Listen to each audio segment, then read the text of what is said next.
ทักทายสบายดีพี่น้อง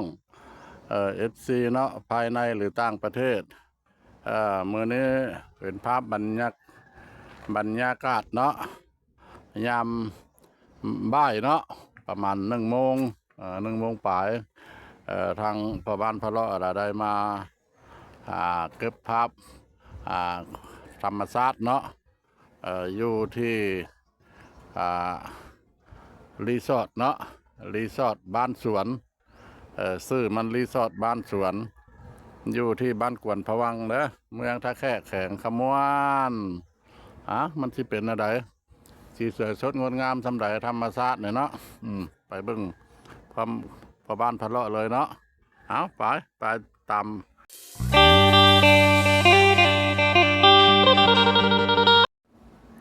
ได้มาฮอดมาถึงแล้วลงมาฮอดห้องฮอดห้วยแล้วเนาะน้ำก็โอ้ยใสดีเนาะนี่มันมีแม่น้ำอีกกระบอกหนึ่งเนาะนี่เดี๋ยวนั่นมันสิไหลออกมาจากผู้จักผาผู้ใดเดี๋ยวไหลได้ว่าน้ำมันไหลมาท่านอันนี้เราเพิ่นละมาเฮ็ดเป็นบ่อนท่องเที่ยวเนาะรอรับนักท่องเที่ยวภายในหรือต่างประเทศในช่วงพ่อเท่าใดเดือนนี่นะเนาะช่วงกุศสงกรานต์ประเพณีลาวเฮานี่ละ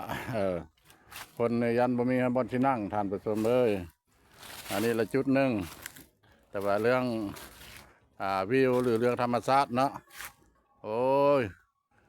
บ่ต้องเป็นห่วงเด้อ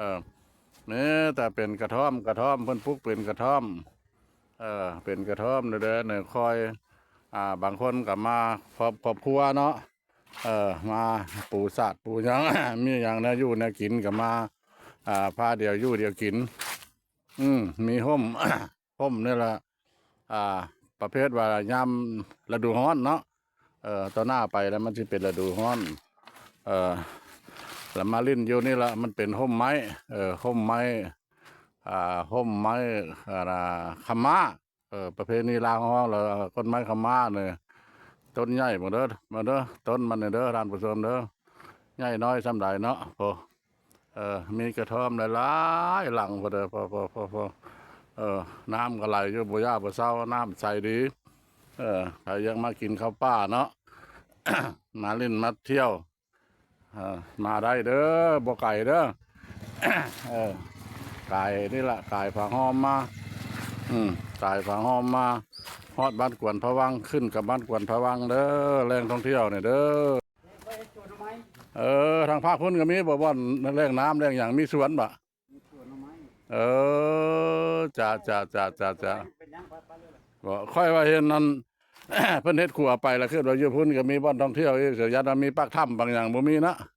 มีทำบ่ได้เฮ็ดหยังโดย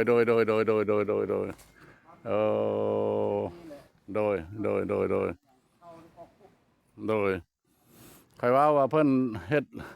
รอรับนักท่องเที่ยวเจ้านักกุศลสงกรานต์เดือน5นี่ก็เต็มแล้วว่ะ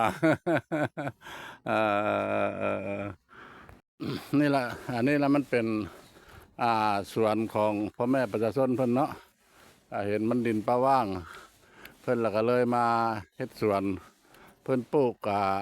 หน่อไม้เนาะเพิ่นปลูกหน่อไม้เลี้ยงน้องก็หลายแล้วพอที่มันเพิ่นปลูกว่า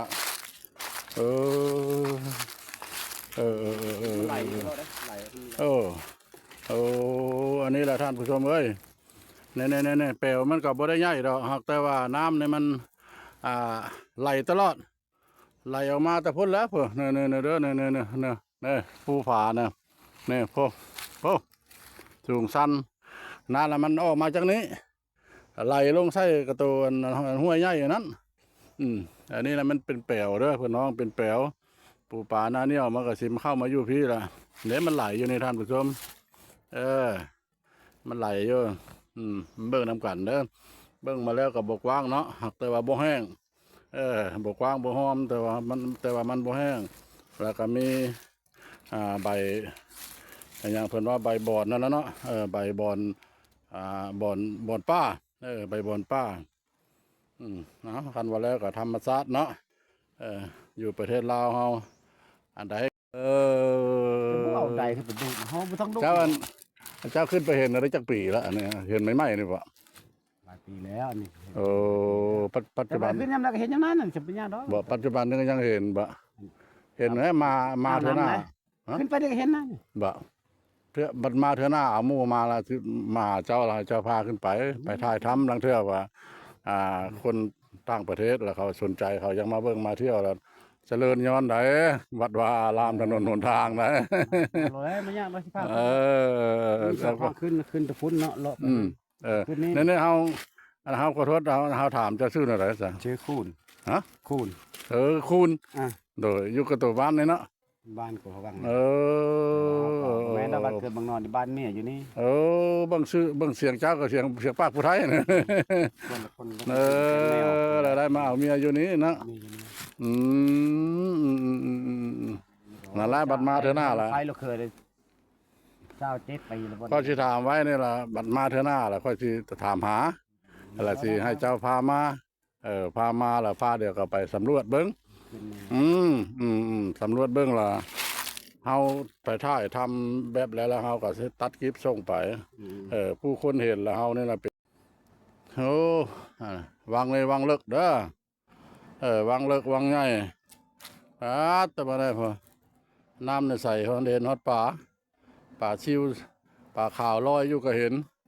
โพดว่าใส่โพดว่าสายปัดติโทมักมัวมักแตงน้ำในใสสะอาดดีแท้ โพดน้ำใสบ่มีว่าสิให้แล้วแม่ยังอยู่พื้นดินเห็นเมิดในด้านผู้ชมป่ามันลอยไปลอยมาก็เห็นแต่ตัวใหญ่นะมันลี้มันลี้อยู่พุ่นแล้วเงาไม้เงาตอกพุ่นแล้วพอเพื่อนอยู่อันนี้มันเป็นแหล่งท่องเที่ยวพอบ้านพอเลาะได้มาพบพ่อแม่ประชาชนเนาะคนอยู่นี่ละที่นี้ละเพิ่นได้เล่าปันพังเพิ่นบอกว่าเจ้ามีบ่เพิ่นว่า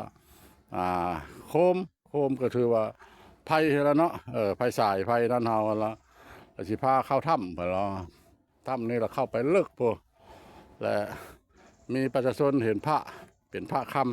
ำแต่ว่าบัดเอามู่ไปหาแล้วบัดบ่เห็นแล้วก็มีน้ำมีบ่อน้ำก็บ่ได้กว้างประมาณบ่งวะสองว่ามันทนแต่ตักเอาเท่าไหร่ตักเอาเท่าไหร่เพิ่นเอาไปสั่งท่อบางอย่างไปโป้มมันก็บ่มีแห้งแล้วมีปลาซิว2-3ตัวเพิ่นว่าก็ไปบ่สิพาไปเบิ่งบัญชีไปโอ้สูงเด้ท่านผู้ชมเบิ่งคันละสิไล่เป็นเม็ดนี่ก็สิราวประมาณ50 เมตร60 เมตรพุ่นละปีหน้าผาทางพ่อบ้านพ่อเลาะผ่านมาคนเดียวเราเอาโอกาสหน้านัดเพิ่นโอกาสหน้าสิเอามู่เอาคู่เอาอุปกรณ์มาอุปกรณ์ก็คือไฟแล้วเนาะคือไฟแล้วเอาทูบเอาเทียนมาไปสำรวจเห็นแล้วแหละสิถ่ายทำให้ท่านผู้ชมฮู้เห็นสิถ่ายทำลงคลิปให้ท่านผู้ชมฮู้เห็นเราเธออยากมาลิ้นมาเที่ยวเป็นว่าแรงตัวนี้นะมันก็ว่าเรื่องประเภทว่าบางบดกันแล้วเนาะประเภทว่าคนบางบดก็แสดงว่าลางคนมันห้องตั้งกันเนาะลางคนห้องบางบดลางคนแต่ว่าห้องว่าเมืองลับแลบ้านลับแล การเดียวนั่นล่ะแต่ว่าพวกนี้ล่ะเพิ่นบ่ได้กินอันนั้นเด้อบ่ได้กินของข้าวบ่ได้ฆ่าสัตว์ตัดชีวิตปลาหิวตัวนึงเพิ่นก็บ่ได้ฆ่าเด้อพวกนี้นึกเอาอย่างแล้วเพิ่นได้กินรสเพิ่นใส่ชุดขาวตามพ่อแม่เพิ่นก้าวขานมาเนาะเอาทางเม็ดทางมวลเนาะการมาเก็บภาพบรรยากาศอยู่นี่ก็สิพอปานนั้นละขอจบคลิปนี้ไว้เพียงส่ำนี้โอกาสหน้าจะไปสำรวจเห็นถ้ำเห็นพระหันแล้วล่ะจังสิมาแจ้งให้ท่านผู้ชม ฮู้อีกเทื่อหนึงเอาคำว่าสบายดีสวัสดี